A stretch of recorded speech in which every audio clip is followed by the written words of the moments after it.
in the sense that the insecurities and inequalities that had developed in the preceding 30 years had become explosive. I believe that the orthodox response to the global crisis of 2008 has been mistaken so far. It has been treated primarily as a Keynesian crisis of uncertainty, sluggish aggregate demand, requiring a fiscal stimulus, quantitative easing, and other fancy monetary devices. But in reality, we are facing a distributional crisis, a crisis of inequality that takes place right across the world and takes many shapes that have yet to be fully analyzed. But let us not forget that the neoliberal agenda of the Washington Consensus deliberately fostered inequality, deliberately welcomed inequality. It was not an accident. It was what they expected. And now we have a situation where economic insecurity, chronic uncertainty, global insecurity for many groups in many societies is something that is around us and that most of us, if not all of us, feel. It is in that reality that we must look at what's the character of the inequality that has emerged. Fundamentally, it is about the functional income inequality between capital and labor. The returns to capital have gone up, the returns to labor have gone down.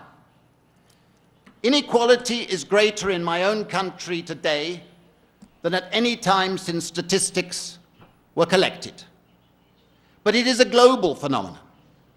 I was looking at the Chinese figures recently, and the share of national income in China going to workers has gone down by an incredible 20 percentage points in the last 2 decades.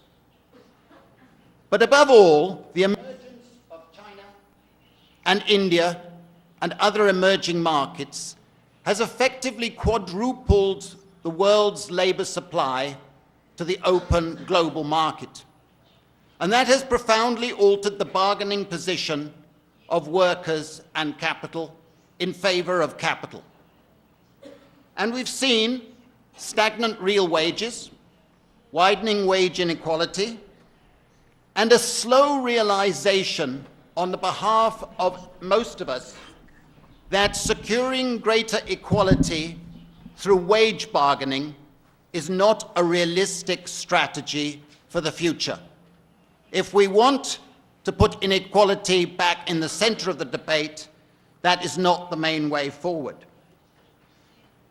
But more importantly, we must realize, those of us particularly on the left, the political left, that we must put class back in the center of the debate.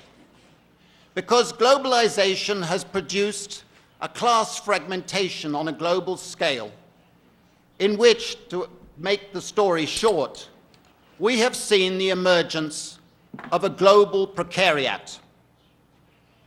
The precariat consists of the millions and millions of people around the world who are not just in temporary jobs or subcontracted jobs or insecure in the various ways, but they lack a sense of identity in the work they do and in the life they're trying to build.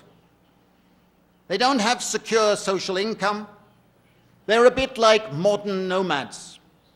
Millions of people enter adulthood with the prospect of a nomadic existence. The term I use is that they are denizens. More and more of us are denizens, not citizens, but denizens. People with some rights, but not all rights. And you can see many categories of denizen emerging in the world, and most of us are moving in the direction of being denizens. A denizen is someone without firm roots, without access to a social memory and without a sense of social solidarity to build. The global crisis is accelerating the growth of the precariat and the number of people who fear that they will drip into the precariat. A precariat existence is stressful. It is full of anxieties. It is full of fear. It is conducive to an anomic reaction and a detachment from the mainstream of society. Now, there are various groups making up the precariat. Women are disproportionately pushed into the precariat, youth, older workers, ethnic minorities, convicted people, and of course, migrants. The migrants are both the major source of the precariat, but they are also seen as the victims and endangering other people who are also drifting into the precariat. And this is what makes the precariat the new dangerous class for the establishments of the world. It is dangerous in the sense that it is not yet a class for itself in the Marxist sense of that term, but it is a class in the sense that it has common interest in needing security and needing the capacity to develop an occupational freedom and a sense of belonging in society. We are seeing new forms of precariat growing, which I try and analyze in the book, including huge number of Chinese being exported around the world in large numbers of temporary migrant workers. But I believe the precariat is going to be the agency of a new progressive politics in the next decade. It is not just a victim, it is gradually forging a sense of identity which is profoundly different from the working class of the industrial society. Now, the fiscal crisis, so far, has expanded the precariat.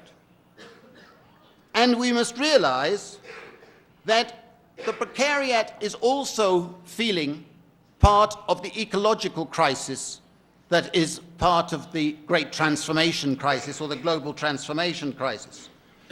And the precariat is also suffering disproportionately from the other aspect that is key to our debate, which is that we're moving into a surveillance society in which more and more people are subject to panopticon controls and the feeling that their freedom and their privacy is being undermined. Now, in this context of a precariat threatening and also being threatened, there is a danger that they will turn to neo-populist, neo-fascist rhetoric. That is the fear, that the precariat will not be offered an agenda that is a politics of paradise, but will instead be lured by the populists like Berlusconi in Italy, like Sarah Palin and the Tea Party in the United States, and by various neo-fascist groups around the world.